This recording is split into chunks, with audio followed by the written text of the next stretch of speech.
মুহূর্তে আমি আলী হোসেন, সভাপতি মাইনরিটি সেল বিজেপি, ওনার কাছে যেতে চাই। আলী হোসেন, প্রথমত ধন্যবাদ আপনাদেরকেও, ধন্যবাদ সেই সমস্ত সংখ্যালঘু সম্প্রদায়ের ভাই বোনকে, আমার বাংলার সেই সমস্ত আলী হোসেনদেরকে ধন্যবাদ।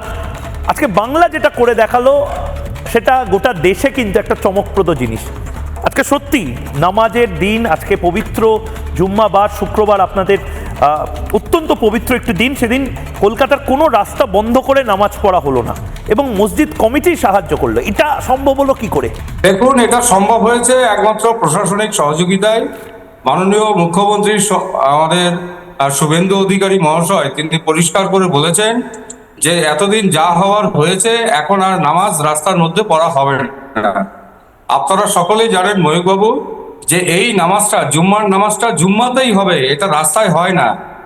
সেই কারণে এতদিন অবৈধভাবে এই নামাজগুলো পড়ানো হতো রাস্তার মধ্যে। স্বাভাবিক কারণে এই নামাজের মধ্যে যে শান্তি শৃঙ্খলা, সেটা আমরা এতদিন দেখিনি।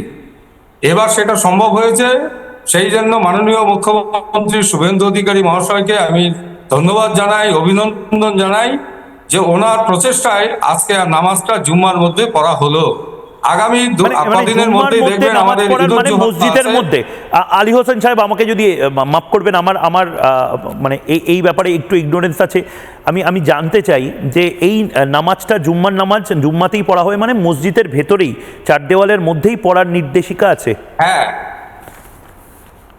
একবারে আপনার এই জুম্মার নামাজ জুম্মাতেই পড়তে হবে। এটা রাস্তার বাইরে কোথাও পড়া যাবে না, জুম্মার বাইরে পড়াও যাবে না। বলাই হয়েছে জুম্মার নামাজ, তার মানে জুম্মাতেই পড়তে হবে বা মসজিদেই পড়তে হবে। আজকে সেই এতদিন সেটা শৃঙ্খলা ছিল না, এতদিন সেটা রাস্তার মধ্যে নামাজ পড়ানো হতো। এটা এক ধরনের জেদাজেদি করা হতো, তোষণ করা হতো এদেরকে।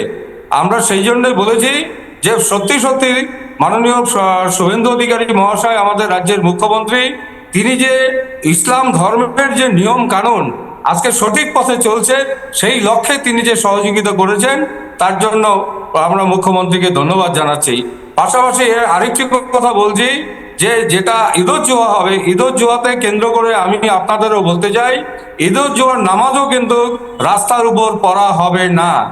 এটাও আমরা বলছি। ক্যানিং রোডেই বলুন, আর আপনার জাকারিয়া স্ট্রিটেই বলুন, আর আপনার রাজাবাজারের ক্ষেত্রেই বলুন, কলকাতার যে কোনো ক্ষেত্রেই বলুন, আর পশ্চিমবঙ্গের যে কোনো জেলার ক্ষেত্রেই বলুন, রাস্তায় নামাজ হবে না।